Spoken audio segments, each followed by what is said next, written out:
Haasan M P Prajwal Revanna കീഴടങ്ങുമെന്ന് സൂചന. JDSന്റെ മുതിർന്ന നേതാവിനെ ഉദ്ധരിച്ചുകൊണ്ട് വാർത്താ ഏജൻസിയാണ് വാർത്ത നൽകിയിരിക്കുന്നത്. CBI ബ്ലൂ കോർണർ നോട്ടീസ് പുറപ്പെടുവിക്കും. വിവരങ്ങളുമായി വിനയ് ഉണ്ണി ചേരുന്നു. വിനയ് ഉണ്ണി, കുറച്ച് ദിവസങ്ങളായി ലൈംഗിക ആരോപണത്തെ തുടർന്ന് ഒളിവിലാണ്. അപ്പോൾ കീഴടങ്ങുമെന്ന സൂചനയാണ് ഇപ്പോൾ ലഭിക്കുന്നത്. ഇതുമായി ബന്ധപ്പെട്ട കൂടുതൽ വിശദാംശങ്ങൾ എന്തൊക്കെയാണ് വിനയ്? മോത്തി, ഏതാണ്ട് ഇപ്പോൾ ഒരാഴ്ചയായി പ്രജ്വൽ രേവണ്ണ രാജ്യം വിട്ടിട്ട് ലൈംഗിക അതിക്രമ കേസെടുക്കുന്നതിന് തൊട്ട് മുമ്പാണ് പ്രജ്വൽ രേവണ്ണ തന്റെ ഈ ഡിപ്ലോമാറ്റിക് പാസ്പോർട്ട് ഉപയോഗിച്ച് രാജ്യം വിട്ടത്. നിലവിൽ പ്രജ്വൽ രേവണ്ണ ഹംഗറിയിലെ ബുദാപെസ്റ്റിൽ ഉണ്ടെന്നാണ് അവസാനമായി SITക്ക് വിവരം ലഭിച്ചിരിക്കുന്നത്.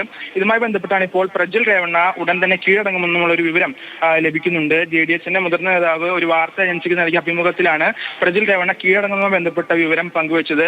പിതാവ് രേവണ്ണയെ ഇന്നലെ തന്നെ SIT അറസ്റ്റ് ചെയ്തിരുന്നു. ബംഗളൂരുവിലെ ദേവഗൌഡ വസതിയിൽ നിന്ന് അറസ്റ്റ് ചെയ്തിരുന്നു. അതുകൊണ്ട് തന്നെ ഈ അറസ്റ്റിന് പിന്നാലെ അച്ഛൻ അറസ്റ്റിനായ പിന്നാലെ തന്നെ മകൻ ഉടൻ കീഴടങ്ങുമെന്നുള്ള ഒരു സൂചനയാണ് ഇപ്പോൾ നൽകുന്നത്. ബുദാപെസ്റ്റിൽ നിന്നും UAE വഴി ഇന്ത്യയിലേക്ക് കടക്കാനാണ് ഇപ്പോൾ ആലോചിക്കുന്നത്. ഇന്ത്യയിൽ എവിടെ എത്തിയാലും തന്നെ പ്രജ്വൽ രേവണ്ണ അറസ്റ്റിലാകും എന്നുള്ള കാര്യം ഉറപ്പാണ്. കാരണം കർണാടക സർക്കാർ 2 തവണയാണ് പ്രജ്വൽ രേവണ്ണയ്ക്ക് വേണ്ടി ഈ ലുക്കൌട്ട് നോട്ടീസ് പുറപ്പെടുവിച്ചിരിക്കുന്നത്. രാജ്യത്തെ എല്ലാ എയർപോർട്ടിലേക്കും സീപോർട്ടിലേക്കും ഇത് സംബന്ധിച്ച് ലുക്കൌട്ട് നോട്ടീസ് വേണം. അതുകൊണ്ട് തന്നെ രാജ്യത്ത് എവിടെ എത്തിയാലും പ്രജ്വൽ രേവണ്ണ അറസ്റ്റിലാകുമെന്നുള്ള കാര്യം ഉറപ്പാണ്. എന്തായാലും പ്രജ്വൽ രേവണ്ണയ്ക്ക് വേണ്ടി അതേസമയം ഒരു ബ്ലൂ കോർണർ നോട്ടീസ് ഇറക്കാൻ CBI ആലോചിക്കുന്നുണ്ട്.